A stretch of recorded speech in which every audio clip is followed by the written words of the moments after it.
Hi, hoping you can give me a quick 5 minutes just to give a quick update on some of the things that have been going on, just so people are aware of it. I want to talk about digital maturity assessment, clinical digital maturity assessment, and some of the work we're doing. I've also attached on here a video I did some time ago, which is a bit of an explainer about the architecture work we're doing. Hopefully people might find that useful. I want to talk about, in general, the financial situation BCU we're in and what it means, and how it links to some of the service plan and transformation work we're doing. First of all, I want to talk about digital maturity. So one of the things that we want to do, we recognise the fact that when assessing where we are as a health board from a digital data and technology point of view, we recognise the fact that actually from an infrastructure perspective, I'd suggest we're fairly mature. I'm not saying we're perfect. I'm not saying we haven't got lots of work to do to chase the things like cybersecurity compliance and meet the requirements of the future in terms of things like connectivity, Wi-Fi and medical grade Wi-Fi and yada yada, all of that. But ultimately, from a maturity point of view, we're on it, and we're developing, and Sean and team are developing an essential services program proposition, which will articulate what we need to do from an essential point of view to keep that up to date and actually mitigate some of the organisational risks around cybersecurity and major risks of ICT failure. But actually, where's the problem? The biggest problem that we've got is, as you know, is the fragmented applications and data silos we've got across the organisation, which present lots of inefficiencies in terms of handovers, present issues of clinical risk, inconsistent information,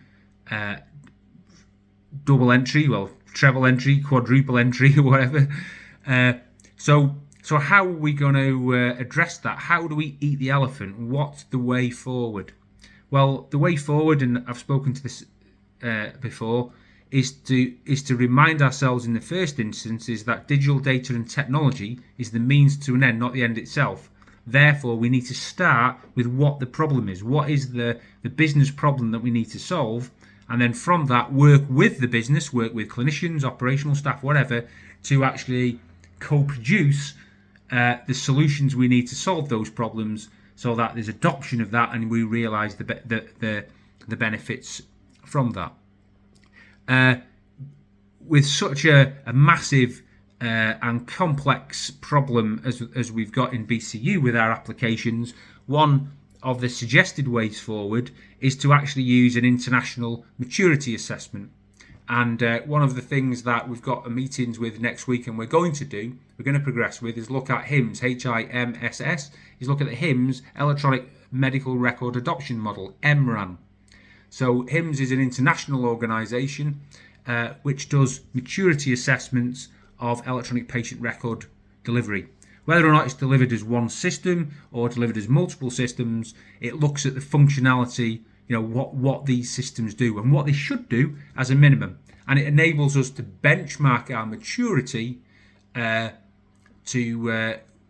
compare it with other places. And it's got a particular focus on improving patient safety, increasing patient satisfaction, securing data, supporting clinicians, etc., etc. That is a functional test, and that will result in a detailed questionnaire which will need to be filled in.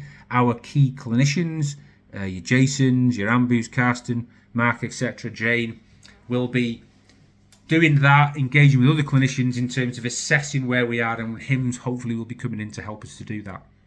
That will baseline where we are now to where we want to be. HIMSS is a 7-layer model. Not many hospitals are up in the 7 area where it's optimized, but basically it'll enable us to do that and maybe set a target where we want to be. That helps us then functionally to understand the functionality gap and give us a plan to try and get there, whichever way we do that. DHCW, Digital Health and Care Wales, are really keen on what we're doing, and they're going to pay for that HIMSS assessment, and they're going to work with us to get that done, which is great. Just understanding the functionality of a system doesn't mean it's usable. Usability is really important, and as is asking clinicians, asking users, what do they think of the systems we've got? Because it's important that we're user driven, we're user led, and that's very important when it comes to the realization of benefits. We work with people, not 2 or 4 people. That's one of our design principles, if you remember. P.S. Just an aside there, conscious, no one's really come back with anything on the design principles, and there's no way that they can be perfect. So really keen again for people to give feedback to these sort of videos and all that. It's not a top-down approach. It's really important that we do things in a more collaborative way. So just really keen for your input. No such thing as a stupid question, by the way. So anyway, coming back to it, the HIMSS MRAM model will test whether something does something or not. What we're also looking at, potentially working with Ethical Healthcare Consulting, who've done some work for the whole of England, is potentially do a class KLASS, which is another benchmarking company, usability survey, whereby we ultimately ask and assess how clinicians and users believe how usable the systems are that deliver electronic patient record capability. That mix of the functionality and the usability really puts us in a strong place in terms of baselining where we're at. What it also enables us to do is to link into best practice from other places. How have other places delivered success in this regard? The key lesson learned is they do that by working with clinicians, working with operational teams, and recognize that we need to do that piece with people, not doing things 2 or 4 people. So over the coming months, Ambu, Jason, Jane, and teams, we're going to be looking at doing these assessments to ascertain where we are, and from that point of view, draw a line in terms of where we need to be, and in particular, how we get there. That will help to inform our new operating model. I'm conscious of the fact that there are some roles in informatics or in what should be digital data and technology function that we potentially don't have. We don't really think about service design. How's our clinical team set up, etc., to do change? Areas we're going to focus on. So just so everyone knows what we're doing with that. A couple of other things to update upon. So the organisation as a whole, it's under pressure. Definitely under pressure. In particular, under pressure from Welsh Government and the like, who are jumping in to look at Health Improvement Wales and folk like that to look at where we've got particular issues. We've got targeted intervention programs and so on and so forth. So a lot of people are under the gun, let's say, and are sort of reactive and all that to try and address some of these immediate issues that we're working with. So just to say, from our perspective, we're aware of what's happening. We're all aware of what's happening. So we're here to support, and recognise that when people are under pressure, they can be a bit naughty and can be a bit difficult. So it's just about, I guess, rising above that and to some degree recognising some of that when we're dealing with people and our customer service standards and the like.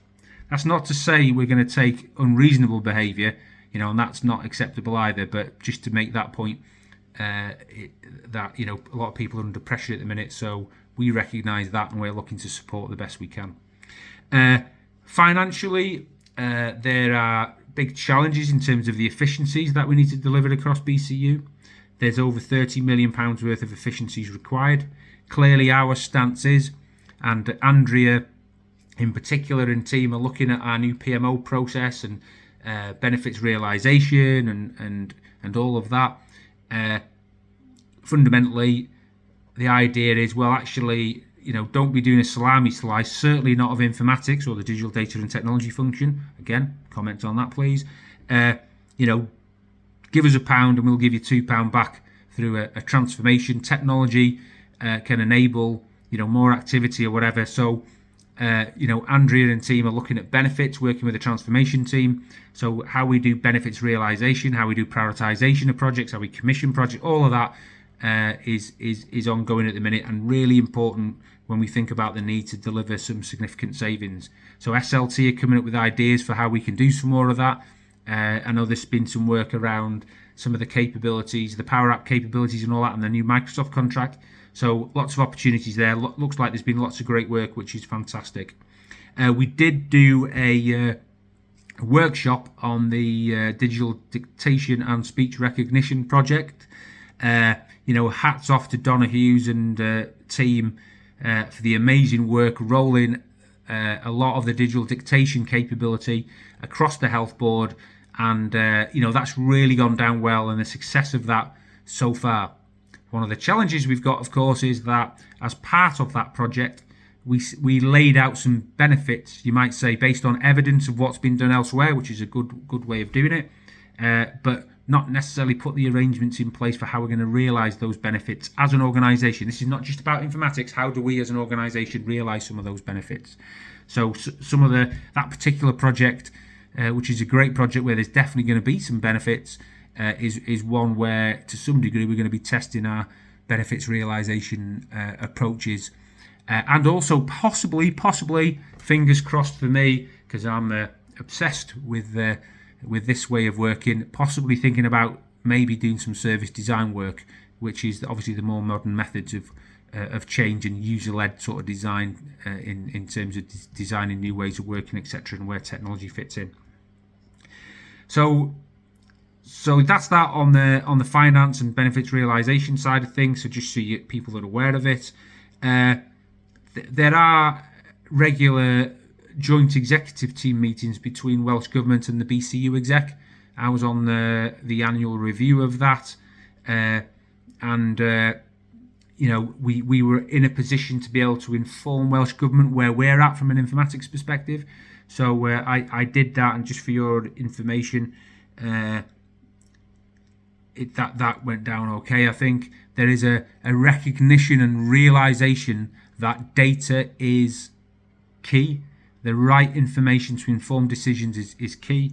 So some of the work Catherine's doing and team around, right, we're not just an information provision team, we can give you some intelligence and insight, is quite important. That is, we can take that information and based on our understanding of how things like unscheduled care is working or how planned care is working, we can tell you where you need to be focusing. We can tell you what data you need to be looking at and what data you don't.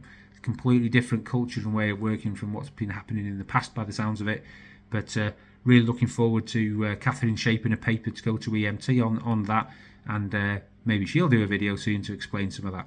Anyway, that's enough for now. 5 minutes has turned out to be 12 minutes. I hope things are going well. Really recognise a lot of the work that's going on at the minute. The attitude and behaviours of some of the teams is second to none, so thanks very much for that, and the continued welcome. So see you later, and be careful out there.